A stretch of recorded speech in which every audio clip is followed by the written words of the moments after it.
Bonjour mes chers élèves de la deuxième année collège Le Grand Arc-en-Ciel. Je suis votre prof d'SVT et là je vous présente la deuxième capsule concernant le système nerveux. Donc aujourd'hui nous allons parler plus spécifiquement de l'encéphale, de ses compositions, de ses structures, ses fonctions. D'accord? Donc d'abord on va voir de quoi se compose l'encéphale. Donc comme vous voyez sur l'image que vous avez en face de vous, principalement l'encéphale. Pourquoi on ne dit pas cerveau? Parce que le cerveau fait partie de l'encéphale, d'accord? Et l'encéphale est entièrement protégé par la boîte crânienne, d'accord? Donc cet encéphale, comme vous voyez sur cette image, il se compose du cerveau, d'accord, du cervelet et du tronc cérébral. Tronc cérébral qui se compose de 3 parties. Donc on va voir tout d'abord de quoi se compose le cerveau. Donc dans le cerveau, comme vous le savez, je l'ai déjà dit, il se compose de 2 hémisphères, l'hémisphère droit et gauche. Et en fait, dans sa structure, il est formé de 2 types de tissus. Une petite couche fine externe qui s'appelle le cortex, ou plus communément la matière grise, comme vous devez la connaître, ça va vous parler encore plus. Donc c'est la matière grise, c'est une petite couche superficielle. Donc cette petite couche superficielle, on va en parler plus en détail parce qu'elle est très importante. En dessous de cette couche, nous avons une couche plus épaisse qui s'appelle la substance blanche. D'accord? Donc en fait, ces deux couches, la première, la substance grise, elle se compose des cellules, d'accord, nerveuses, c'est-à-dire des corps des cellules. On verra dans la prochaine capsule comment est formée une cellule nerveuse. En fait, elle a un corps et elle a ce qu'on appelle des prolongations. Donc le corps, il se situe au niveau de cette couche grise et les prolongations se situent au niveau de la matière blanche. Alors maintenant, on va voir plus spécifiquement le cortex cérébral ou la matière grise. Alors, le cortex cérébral, on l'appelle aussi écorce cérébrale, désigne en fait la substance grise périphérique, d'accord, des 2 hémisphères cérébraux du cerveau. Elle est formée, comme j'ai dit, principalement par des cellules nerveuses ou neurones, les corps en fait des cellules nerveuses ou neurones. Alors, il est le siège. Pourquoi il est important? Parce qu'il est le siège de fonctions neurologiques élaborées, comme l'intelligence, le mouvement, la volonté, la sensibilité, la conscience. Il tient aussi un rôle indispensable dans la mémoire, le langage. Donc, vous voyez, c'est vraiment une des parties les plus importantes du cerveau. Alors, sur le plan anatomique, le cortex cérébral est formé de 3 fissures ou sillons, on peut les appeler aussi scissures ou sulcus. Donc sillons ou scissures, je pense qu'on les entend un peu plus. Alors en fait, ces sillons, ils vont le diviser en plusieurs lobes. Comme vous voyez sur cette image, nous avons le lobe frontal à votre gauche, ensuite à côté le lobe pariétal, ensuite en dessous en vert le lobe occipital. Nous avons ensuite le lobe temporal en rose. D'accord? Vous voyez qu'il y a des fonctions qui sont pour chaque lobe. D'accord? On les verra plus tard. Donc, anatomiquement, le cortex cérébral il se compose de c'est 4 lobes. Le lobe frontal, le lobe pariétal, le lobe occipital et le lobe temporal. En fait, nous avons un sillon central qui va séparer le lobe frontal et le lobe pariétal. C'est le sillon de Rolando. Je crois que c'est enfin pour vous, maintenant c'est vraiment le sillon qui va nous intéresser pour cette année et l'année prochaine. Ensuite, nous avons le sillon latéral, d'accord, qui va séparer le lobe temporal des deux lobes frontal et pariétal, d'accord. Et le dernier, c'est le sillon qui va séparer le lobe occipital du lobe pariétal. Il s'appelle le sillon pariéto-occipital. D'accord? Donc, les sillons, ces 3 sillons, pourquoi ils sont importants?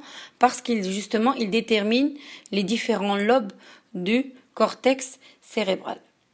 Maintenant, on va voir les fonctions de chaque lobe. On va commencer par le lobe frontal.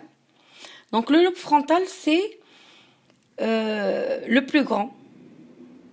Il est impliqué dans la résolution des problèmes, d'accord?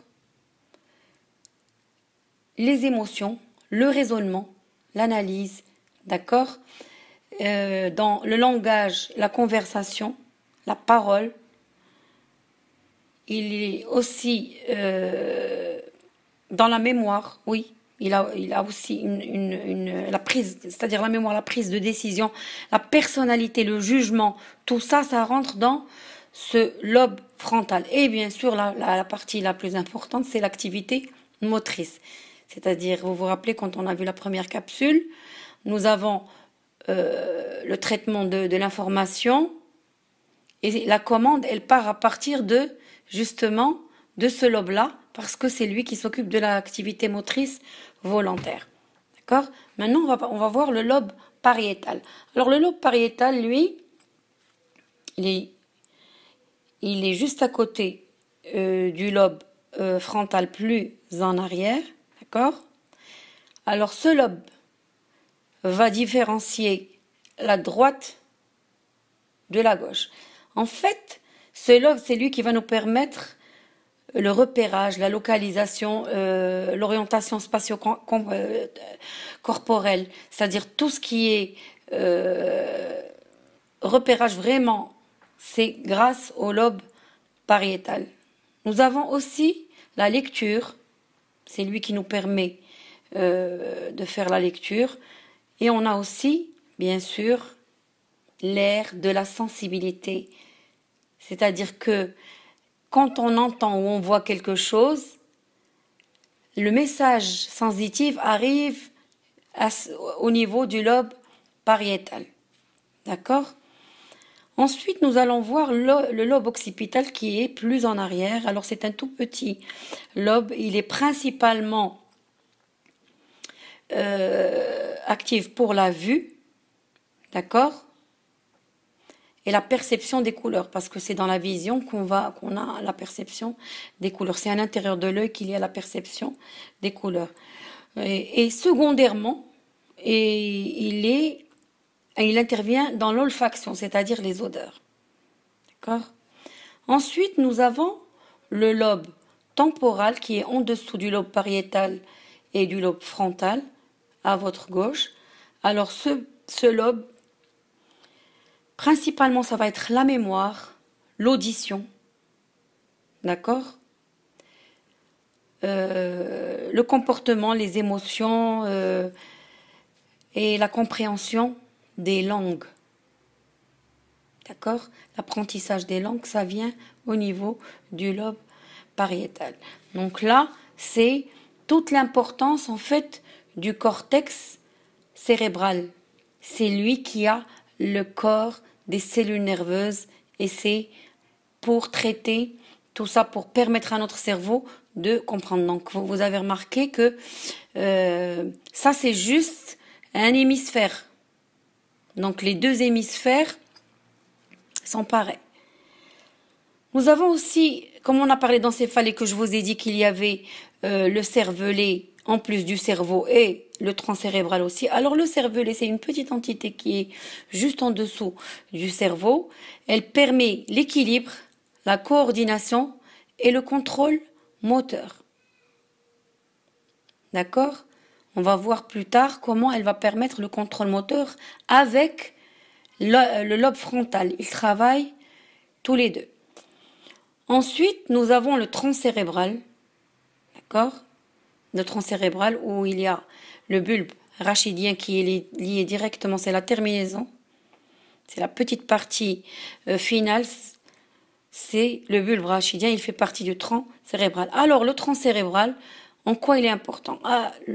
Regardez, il va nous permettre la respiration, réguler la température corporelle, la digestion, la vigilance, l'ingestion, la déglutition et aussi la circulation du sang, c'est-à-dire tout ce qui est système cardiovasculaire, c'est au niveau du tronc cérébral.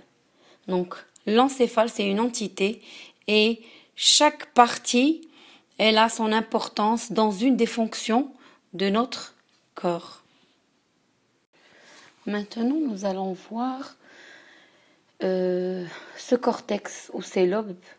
On va détailler de quoi ils sont en fait faits. Alors,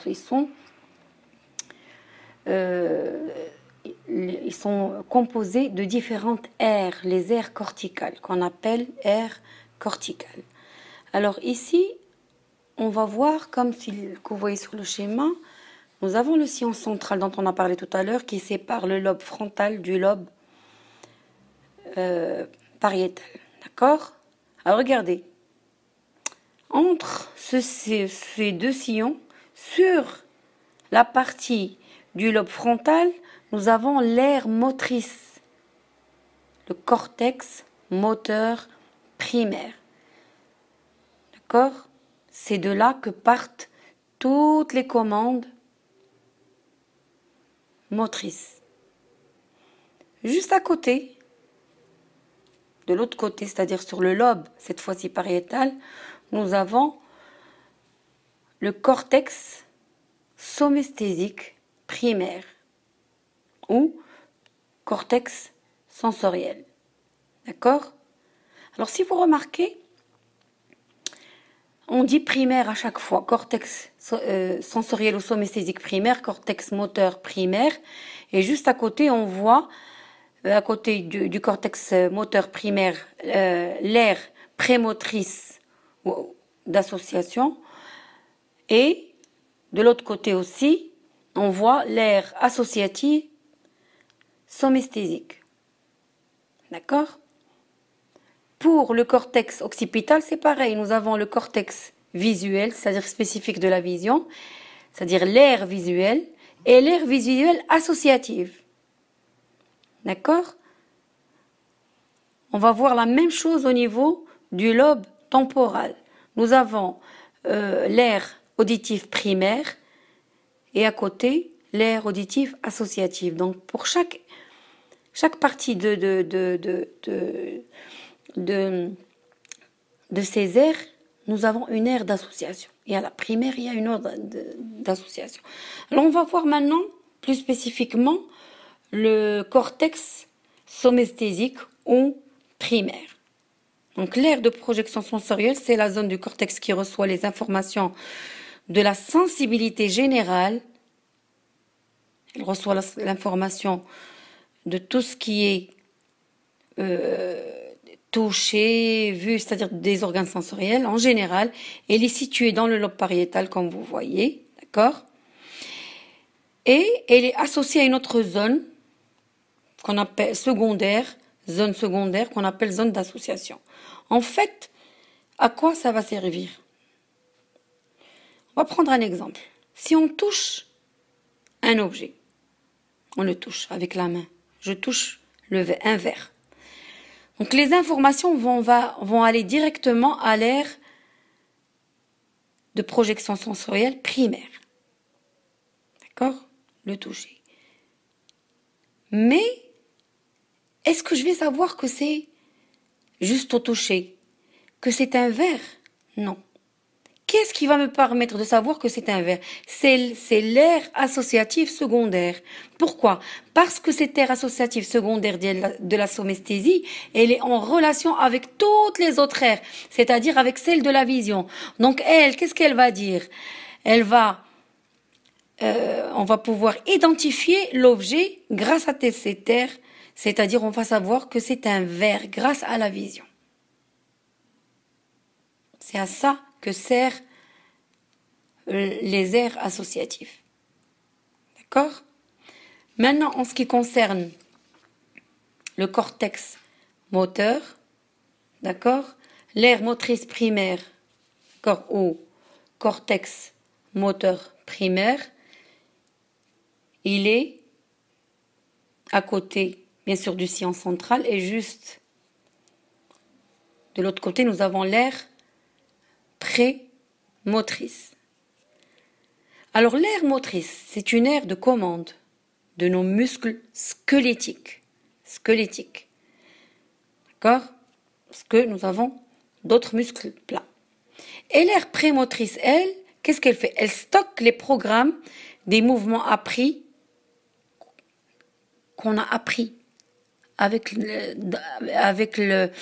l'âge. Et dans la préparation de ces mouvements. Donc, l'aire motrice primaire, elle commande les muscles. Mais c'est l'aire prémotrice, en fait, étant donné que c'est comme une mémoire, comme un disque dur, si vous voulez. Elle stocke, en fait, tout le programme des mouvements qu'on a appris depuis notre plus jeune âge. Donc, elle nous prépare à faire le mouvement. Quel mouvement? C'est-à-dire avancer de l'avant, tourner à gauche, d'abord le pied droit en premier, après le pied... Voilà. En fait, ça, c'est l'aire préfrontale qui le commande. D'accord? Maintenant, on va voir les aires de la sensibilité tactile en projection sur le cortex, comme vous voyez sur l'image qui s'affiche. D'accord? Donc ici, on constate que la zone qui est consacrée à la réception des différentes informations de notre corps, d'accord? Vous voyez ici, nous avons les récepteurs de la sensibilité de chaque partie de notre corps. Nous avons le pied, la jambe, d'accord, le tronc, on voit la tête, les bras, la main, le visage, les dents, d'accord? Alors si on regarde cette projection au niveau de notre cortex, on voit que ces informations de notre corps ne sont pas proportionnelles à la réalité de notre corps. C'est-à-dire,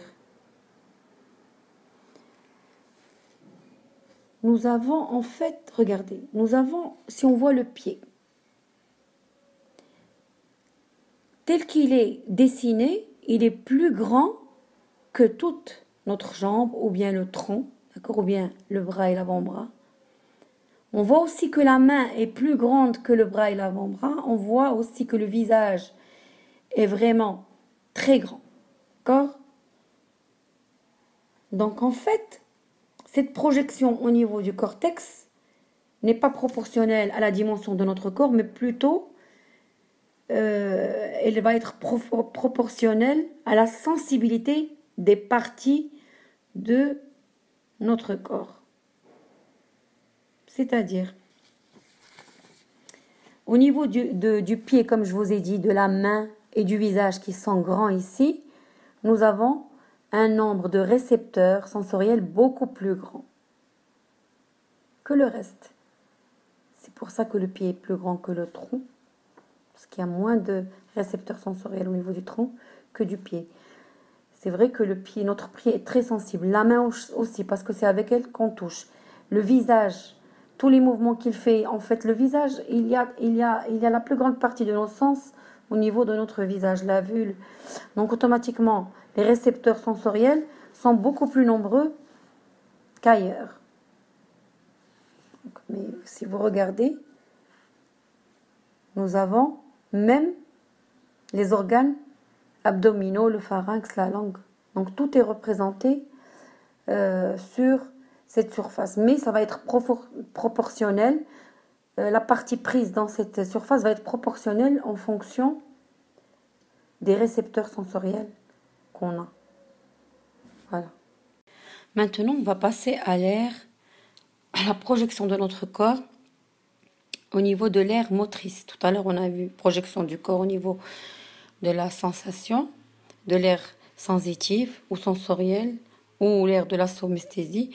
Maintenant, on va la voir au niveau de l'aire motrice. Pareillement, comme on a vu tout à l'heure, la projection ici de notre corps au niveau de l'aire motrice n'est pas proportionnelle par rapport à notre corps, d'accord, mais par rapport aux organes qui vont faire le plus de mouvements. D'accord? Donc là, il y a les doigts de la main. On les voit bien parce que nos doigts bougent énormément, d'accord? Beaucoup plus que la paume de la main. Donc ici, en fait, les différents muscles de notre corps sont ceux qui travaillent le plus, ce sont ceux qui vont être le plus représentés sur cette aire motrice. Alors, on voit ici le visage. Oui, parce que le visage, il comporte plusieurs muscles. D'accord? Qui vont faire bouger le front, les yeux, les lèvres, la mâchoire. D'accord? Donc là, c'est le nombre de muscles qui vont... Donc ça, le visage est toujours important, même au niveau de la motricité, pas seulement au niveau de la sensation. La langue aussi, parce que la langue, c'est le muscle en fait le plus fort qu'on a dans notre corps. Oui, la langue, c'est le muscle le plus fort de notre corps. Ensuite, nous avons, comme j'ai dit tout à l'heure, les doigts, parce que nos doigts bougent énormément. La poignée ici, regardez, le bras, parce que le mouvement du bras ne se fait pas beaucoup. Par contre, l'épaule, on la voit mieux que le tronc. Le tronc, étant donné qu'il ne bouge pas beaucoup. La hanche aussi, elle est un peu plus proéminente. Le genou, c'est pareil. Et puis, bien sûr, les orteils, nos orteils, les pieds, tout ça. Donc là, de la même manière qu'on a vu tout à l'heure l'aire de projection sensorielle, les parties de notre corps vont être en fonction leur taille va être en fonction de la motricité des muscles. C'est-à-dire, plus une partie de notre corps va être... Bien sûr, on parle des muscles squelettiques. Comme j'ai dit tout à l'heure, les muscles qui nous font faire des mouvements. Donc, les parties qui bougent le plus, ou les muscles qui travaillent le plus, sont celles qui sont le plus représentées sur cette aire de la motricité. Donc, en ce qui concerne la récapitulation de tout ce qu'on a vu depuis tout à l'heure, on sait que maintenant, le centre nerveux est composé de l'encéphale avec la moelle épinière. L'encéphale, il est à l'intérieur de la boîte crânienne, il se compose du cerveau avec ses deux hémisphères, du cervelet et du tronc cérébral où il y a le bulbe rachidien. Le cerveau, lui, il se compose de deux hémisphères, l'hémisphère droit et gauche, et il est anatomiquement, il se compose de deux couches tissulaires. Une très fine, d'accord, et qui entoure tout le cerveau, qui s'appelle le cortex cérébral ou matière grise, et une autre plus épaisse en dessous, la matière blanche. La matière grise, c'est elle qui comporte tous les lobes. Et ces lobes, les 4 lobes qu'on a, le lobe frontal, le lobe pariétal, le lobe temporal et le lobe occipital, sont divisés par 3 sillons. Le plus important, c'est le sillon central, celui qui sépare le lobe frontal du lobe pariétal. Pour nous, pour ce qu'on étudie là. Pourquoi? Parce que au niveau de cette séparation, nous avons l'aire motrice qui est sur le lobe frontal et l'aire de la sensation qui est sur le lobe pariétal. D'accord? Chacune de ces aires a une aire associative. Donc là, en ce qui concerne l'aire de la somesthésie ou l'aire sensorielle primaire, c'est elle qui reçoit tous les messages de nos organes sensitifs. Ensuite, c'est l'aire secondaire qui va permettre, qui va parfaire ce message, c'est-à-dire qui va ajouter la vision à cette aire, qui va ajouter l'audition à cette aire, qui va ajouter le goût pour bien reconnaître le message en entier. Comme je vous ai dit tout à l'heure, quand on touche un verre, si c'est juste le toucher, on va pas savoir exactement ce que c'est. C'est en association avec l'aire visuelle qu'on va savoir que c'est un verre. Donc les aires associatives, en fait, elles sont en connexion avec tous les lobes pour ramener vers l'aire sensorielle le maximum de renseignements sur notre environnement. Pour l'aire de motricité, elle est elle aussi de l'autre côté du sillon central sur le lobe frontal. C'est elle qui fait la commande des mouvements des muscles squelettiques. D'accord? Mais elle commande le muscle. Mais comment le mouvement va être fait? Est-ce qu'on va faire une roulade? Est-ce qu'on va aller à droite, aller à gauche, se baisser, tout ça? Ça, c'est un stockage qui se fait au niveau de l'aire prémotrice et qui est acquis depuis notre plus jeune âge jusqu'à l'âge adulte et plus. Jusqu'à la fin de notre vie. D'accord? Donc, ce sont des aires qui sont complémentaires, en fait, pour bien parfaire le mouvement. Voilà, donc chaque aire, en fait, même dans l'aire de la vision, on va avoir une aire associative qui va nous diriger vers les autres parce que des fois, on voit, mais on sent aussi les odeurs, donc on va être dirigé. Donc, dans chaque lobe, on va avoir des aires primaires et des aires d'association. Là, maintenant, on va parler du cervelet, l'entité deuxième entité de notre encéphale. Donc, le cervelet, il est situé en dessous du lobe pariétal, en arrière un peu, d'accord, vers le lobe occipital. Il joue un rôle essentiel dans la motricité et dans l'ajustement du mouvement. Comment ça se passe? Au cours d'un mouvement volontaire, le cortex moteur envoie à travers les nerfs moteurs une information, d'accord, qui va traverser la moelle épinière et qui va aller vers le muscle squelettique, c'est-à-dire le bras s'il doit bouger. S'il a donné une commande au bras, donc le message va aller de l'aire motrice qu'on a vu tout à l'heure vers la moelle épinière et tout ça, et à travers le nerf moteur vers les muscles squelettiques pour que le mouvement se fasse. Mais pendant tout ce temps, le cervelet, lui, est en communication avec le cortex moteur, avec l'aire motrice. D'accord? Ce dernier envoie une copie de sa commande au cervelet, c'est-à-dire que le cortex, quand il envoie la commande vers le muscle, il en envoie une copie qu'il fait et il l'envoie au cervelet. Alors ce dernier, lorsqu'il est informé de l'ordre moteur, qu'est-ce qu'il fait? Lorsque le muscle réalise le mouvement, il y a des récepteurs sensoriels comme les récepteurs de la vision, qui vont envoyer cette fois-ci un message sensitif au cervelet. Et le cervelet, qu'est-ce qu'il va voir? Il a reçu, lui, la copie conforme du cortex moteur pour l'exécution du mouvement, d'accord?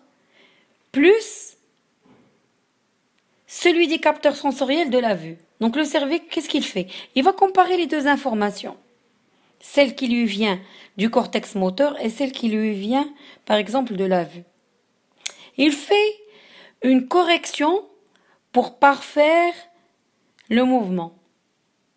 Pourquoi? Parce que si le cortex moteur va envoyer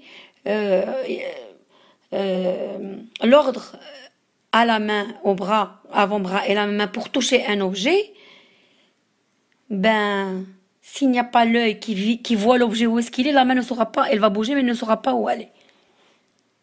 Donc c'est le cervelet qui va coordonner la vue avec l'ordre qui a été donné à la main de bouger pour parfaire le mouvement et il va l'envoyer au muscle. Et là, la main, elle va savoir où est-ce qu'elle va se tendre, vers le verre directement et non pas par hasard. Donc c'est ça en fait le rôle du cervelet. Maintenant, si on veut voir le rôle, tout à l'heure on a parlé du tronc cérébral qui fait lui aussi partie en fait du cervelet, de l'encéphale. Donc le tronc cérébral, lui, il va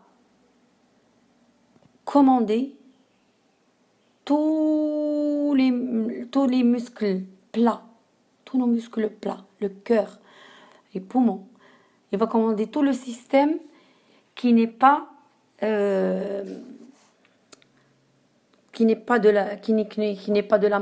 la motricité volontaire.